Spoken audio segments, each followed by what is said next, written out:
السلام علیکم ورحمۃ اللہ وبرکاتہ۔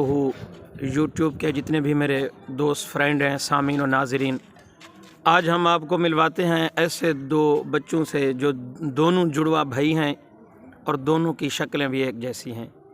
اللہ تبارک و تعالیٰ کی قدرت کا کرشمہ آپ اپنی آنکھوں سے دیکھ سکتے ہیں، لیکن ایک کا نام عبدالحمید اور ایک کا نام عبدالمجید ہے، لیکن کافی عرصے سے یہ مجھ سے پڑھ رہے ہیں، آج تک مجھے نہیں پتہ چلا عبدالحمید کون سا ہے اور عبدالمجید کون سا ہے۔ یہ اللہ تبارک و تعالیٰ کی قدرت کا ایک کرشمہ ہے۔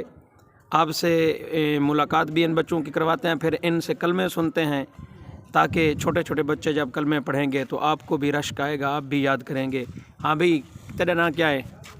زوردہ عبدالمجید۔ تیرا نام کیا ہے؟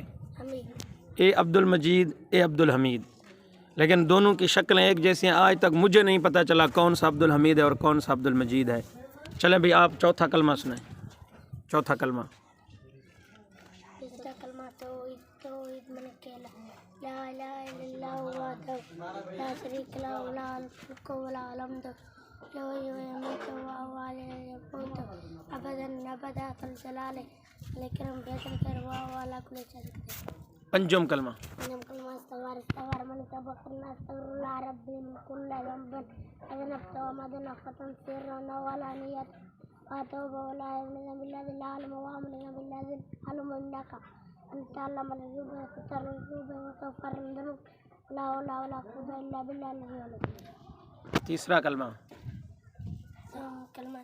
تمجید من ذکر سبحان اللہ الحمد للہ ولا الہ الا اللہ واللہ اکبر لا حول ولا قوة الا باللہ العلی العظیم۔ دوم کلمہ شہادت مانی کو دن اشہد اللہ الہ الا اللہ وحدہ لا شریک لہ واشہد ان محمدا عبدہ ورسولہ۔